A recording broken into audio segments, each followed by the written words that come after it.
Hello, everyone. Welcome to Restore Hearts TV.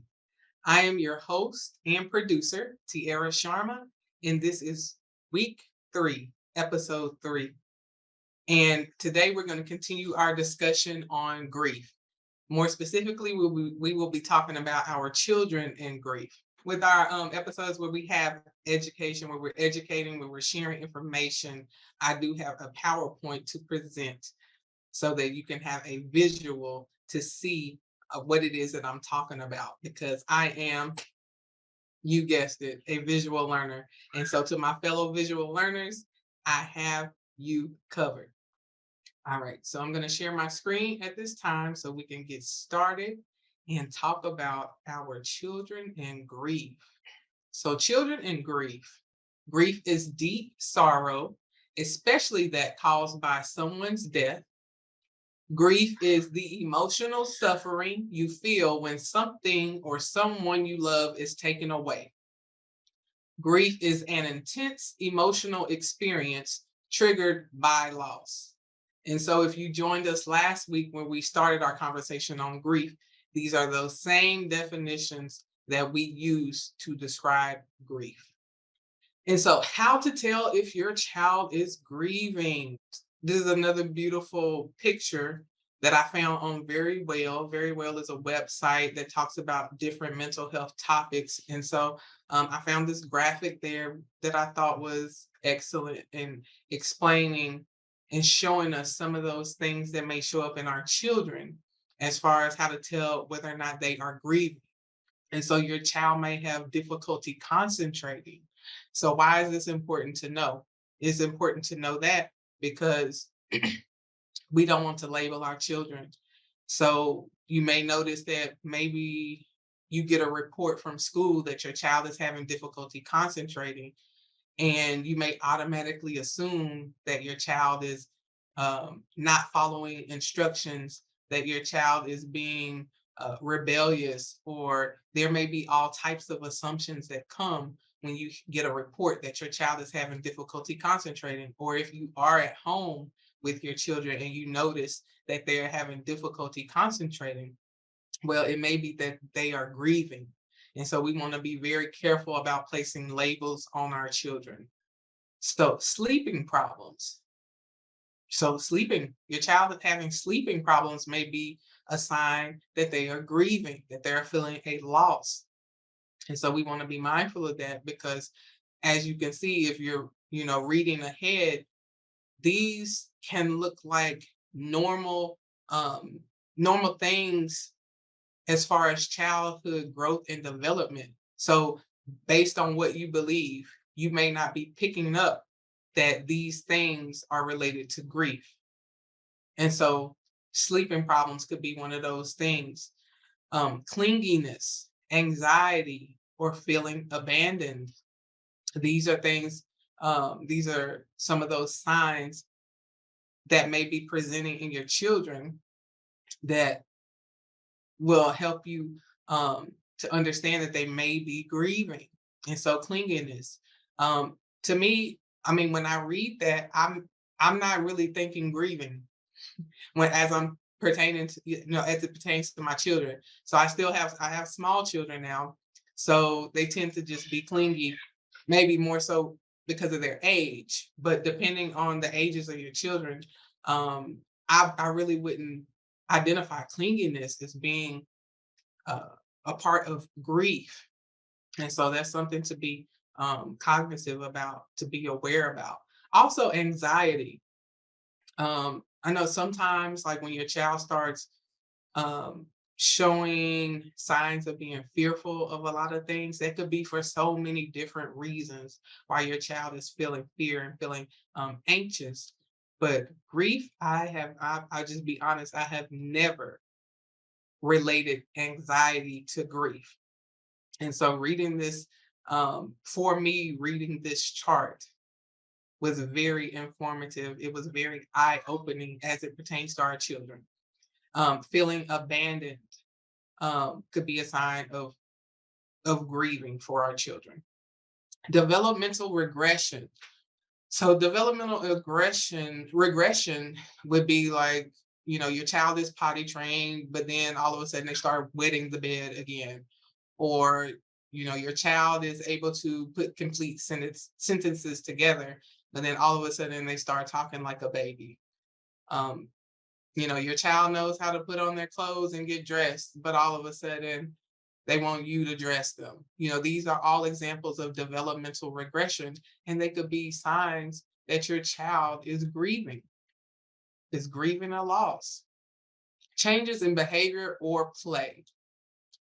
So also, that's another one that I would say that we need to be mindful of, not to put labels on our children.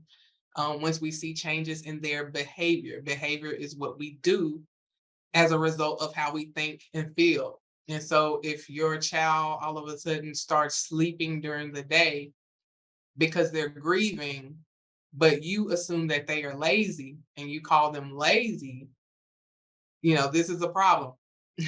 This is why we have to be so, so, so, so mindful not to just put labels on our children. Stop. You do not have to say everything that comes to your mind.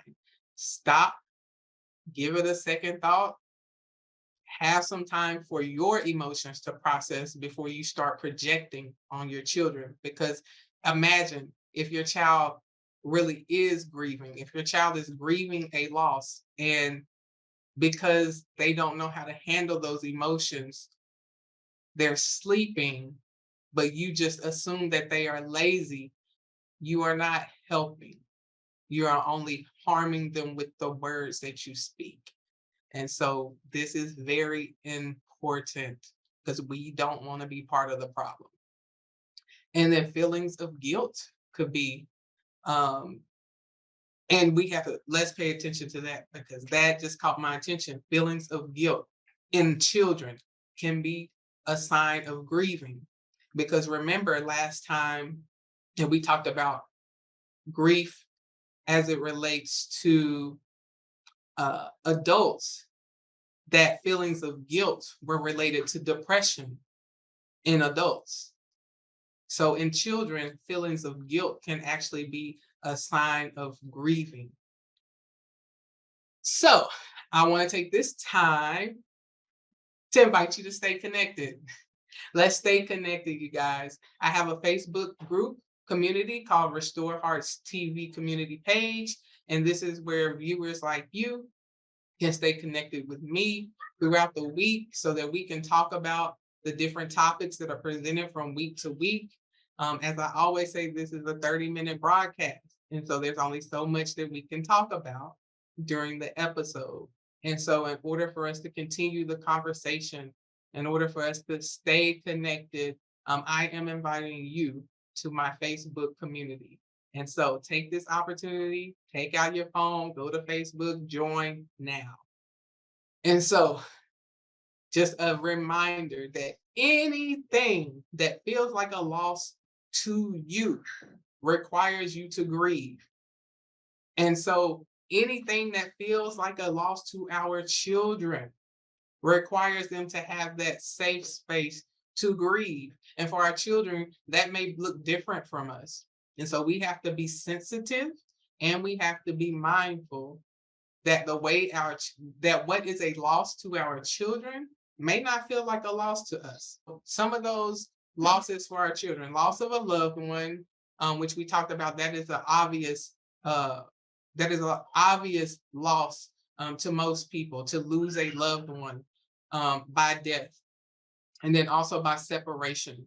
So, what that separation may look like for our children is maybe if you had a multi-generational home where your mother, their grandmother, or their grandfather lived with you, and then maybe they decided to be independent and move into their own home.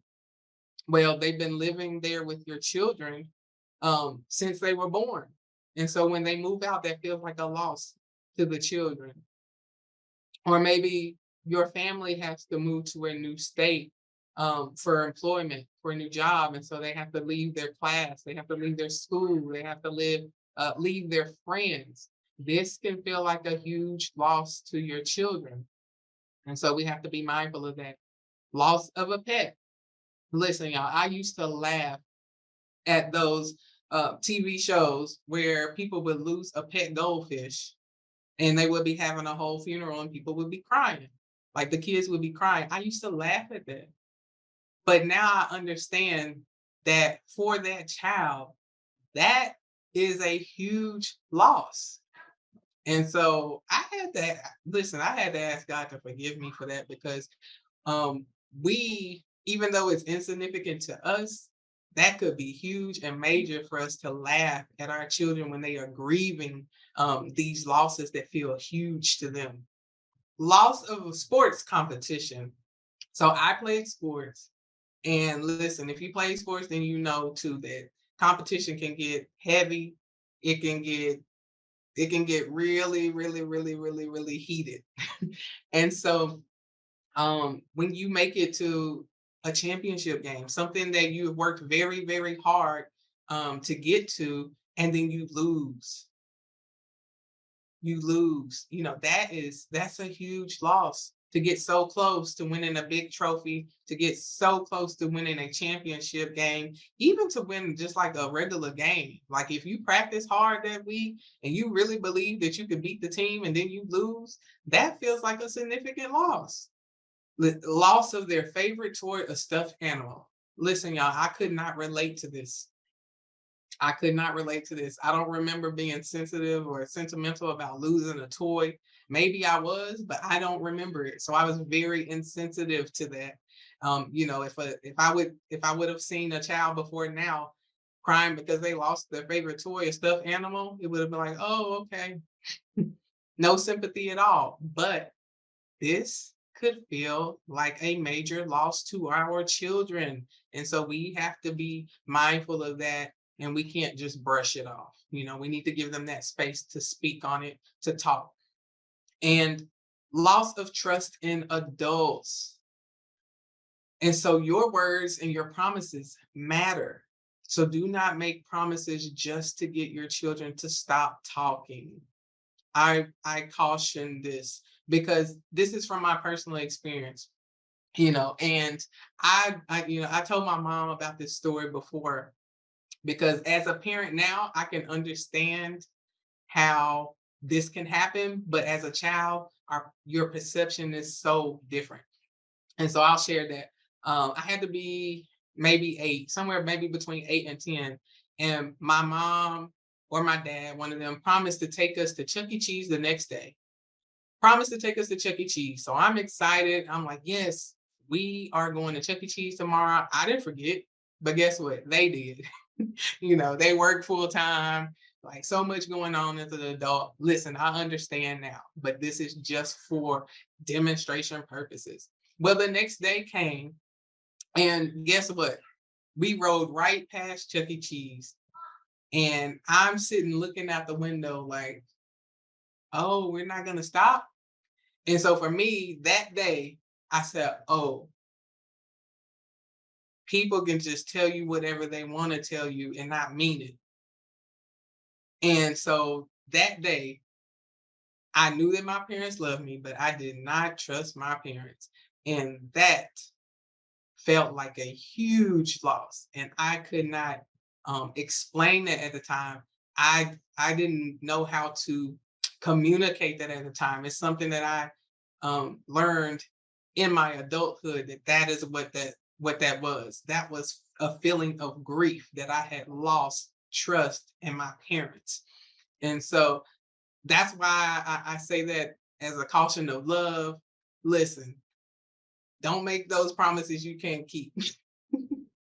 Because we do get busy as parents. Things do happen, and so if your children bring that up, I would just say too, if you miss out on something and your children bring it up, don't try to cover it up. Don't try to make excuses for it. Just apologize. You forgot. You forgot. That's enough.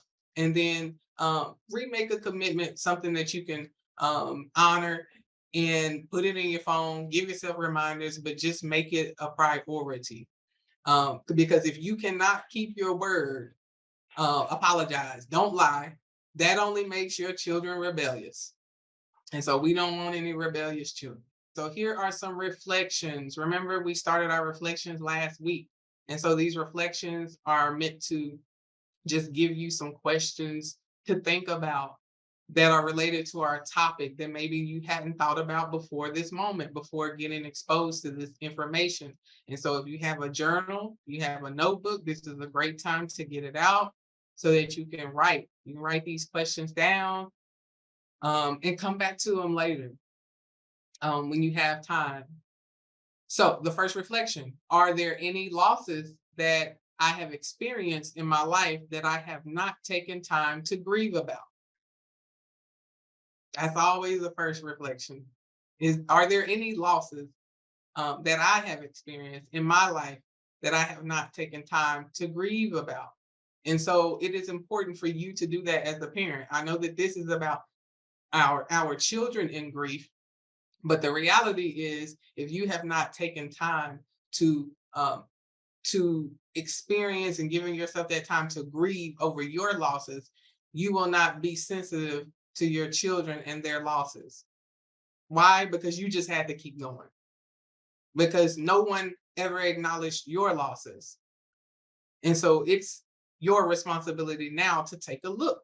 Take a look at those losses, anything that you have experienced, and give yourself permission to grieve those losses so that you will be available to see your children and those losses that they may be experiencing at the moment. All right. Are there any losses that have happened in our family that need to be addressed? And so that's just you looking at your whole family. Are there things that you've experienced as a family that need to be addressed? Because sometimes in a moment when those losses happen, we just go through it. Like I said before, in the last episode, you just take a licking and keep on ticking. No, that's a lie. And just write it down so you can have it there to think about in your quiet time. And are there any losses that my child has experienced that I did not give them space to talk about the situation to me? This is very, very important that we acknowledge this. Because as I said in the beginning, there are some losses that our children feel that may feel very insignificant to us as adults because they're not what we consider big. They may just seem like, oh, I lost my toy, my favorite toy. I lost my favorite toy. And now, they're crying because they feel this great loss, but you're not recognizing it as grief. It may just look like another toy to you, but to our children, this is huge. And so we don't want to be the problem. We don't want to hinder their progress. We don't want to hinder their growth. And so just coming back and saying, I'm sorry. I'm sorry. I'm sorry that I didn't take your loss serious. I'm available for you to talk to me. Hey, that simple. So if you have younger children, it may be that simple. If you have older children, you may have more work to do. Let's just be honest. If you have older children and this has been going on for a long time, you may have more work to do. So, all right, let's jump into faith. So our faith.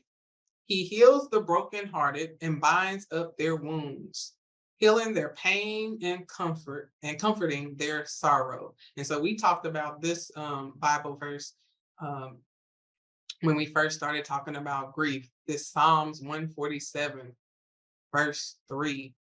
And so what does it mean to bind up their wounds? It means to heal one's physical or inner pain and sorrows. And so we just want to remember that God is God who heals the brokenhearted, that he binds up our wounds. That means that he heals our physical and inner pain and sorrows. And so remember that our remedy for grief is joy. Why? Because joy is the emotion of great happiness. It is the feeling of happiness or joy. And so in Nehemiah 8:10, it tells us, do not be worried, for the joy of the Lord is your strength. and your stronghold. So remember that joy is an emotion. So emotions, remember that emotions are in our subconscious. So joy has the ability to go um, to counter what's going on in our subconscious, which is that area of the brain that we are not aware of. We're not aware of those thoughts. We're not aware of those emotions that are affecting our behavior. But joy covers that. Joy also covers what we can feel in our senses, those things that we are aware of. Joy covers that. So joy covers what's on the outside, and joy covers what's on the inside. And that is great for us when we experience grief, because we do have to go through that process of bringing those emotions up to the surface. But until we are able to get through those processes, we have joy. And so we want to utilize the joy that God has given us to be able to walk through these difficult emotions in these difficult times of grief. All right, so we have some affirmations. These are our affirmations that we had last week. Why? Because they're still relevant. We don't just say them one time. We say them daily. We say them until it gets into our spirit, till it gets into our soul, till we believe it. We speak these things over our life that we want to see and that we want to be true for us. And so, first affirmation is, it is safe for me to feel emotions. That, remember, for some people, some people. Um, these things start in your childhood, where I did not believe that it was safe for me to show emotions or to feel emotions. And so I suppressed a lot of things. So if that is you, you have to allow yourself, you have to let yourself know that it is okay, it is safe for me to feel emotions. Next, I give myself permission to feel emotions. I give myself permission to grieve the losses I have experienced in my life. I choose to release my emotions to God through prayer so that I can receive his joy. Remember that joy covers our feelings and our emotions. Joy is like that double-edged sword. And remember that I am joy. I am joy. Why? Because I'm going to become joy. So that as I'm walking through my processes, as I'm growing, as I'm learning, as I'm becoming, as I am healing, I am able to give that joy to other people who may feel hopeless, who may believe that there is no hope, that it's just going to be dark forever. So those who have the knowledge of joy, who have the knowledge of God, then we know that that is not true. And so we want to be the light. All right. And so our prayer for grief, it kind of mirrors what we prayed for last week. But remember that we are talking about our children today. Listen, there's no separation of us and our children. We are their teachers. We are their first teachers. We are their first mentors. So whatever you learn, you teach them. Whatever you don't learn, you can't teach them. So if you have not grieved, that's why a lot of this lesson may feel like I'm talking directly to you, because if you have not grieved, you will not see that your children are grieving, or that your children need to grieve, that they are experiencing losses. And so that's why a lot of this lesson may feel like an overlap to you. So our prayer for grief, for us and for our children. Father, I am sorry for making my grief bigger than you. I choose to release every worry, emotion, and concern to you. I am sorry that I made fun of my children when they were grieving. I am sorry that I did not recognize when my children were grieving. I receive your joy that is my strength to carry me and my children through difficult times. I thank you for the power and authority I have through Jesus to live free and in peace. The emotions we experience through grief will not overtake us because we remain in your presence. Amen. And so that is our prayer for grief this week. And listen, I want to give you an opportunity to purchase my co-authored book, Good Grief. Good Grief is 14 inspiring stories of finding the goodness in grief. And listen, y'all, we have 4 young authors in this book who are ages 10 to 22, who are representative, who represent our children's and our child's population. And, their stories are great. This gives you from the mouths of babes. It shows you, gives you insight into some of those things that our children may be feeling when they experience grief. And so bringing this awareness to the forefront it's powerful, because now information is powerful. If you just have information and you don't know what to do with it, it's not powerful. So now we're giving you tools to know what to do with it. The first step is awareness. And so that's what this book will do. It will bring about awareness to those things that your children may be experiencing, and then also to the things that you may be experiencing as an adult. When we had those reflection questions, if this is a new process for you, you may not know how to identify those losses in your life. And that's why books like Good Grief are great, because someone else sharing their story of what they experienced and their grief and how they made it through the grief will help you locate yourself when you don't have language. I would say that is definitely true for me. Before I got to this point where I could start to explain myself, to identify my emotions, I had to read books. I had to listen to other people talk about their processes and what they went through. And so that is what Good Grief will allow you to do. And so it is a best-selling book. I am a best-selling author with this book. And so, hey, I'm telling you, I'm tooting my own horn. I read every single story in the book. It is life-changing. And I want to give you that opportunity to buy the book for yourself, for your ministries, for your women's groups. And so I want to give you that opportunity to order your copies of the book. If you're interested, please send an email to tiara@mothersmentalhealthmovement.com, and then I will definitely get those to you. And so that is it for today.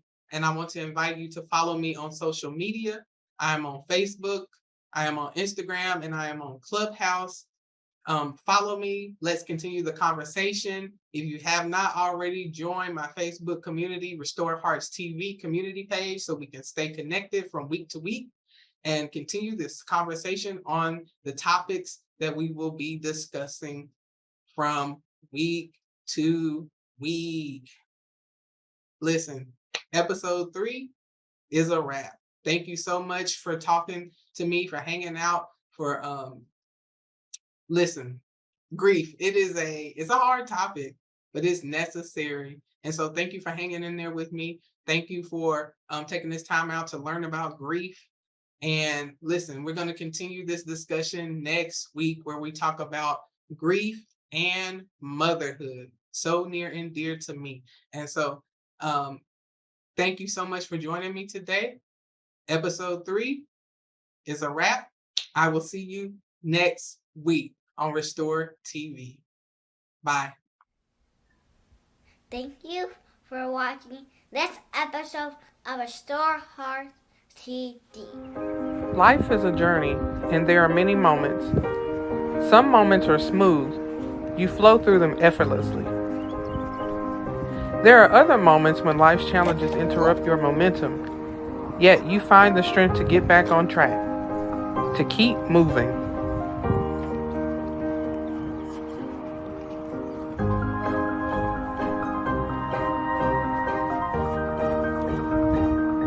So even if you have to crawl to make it there, do it, because victory belongs to you.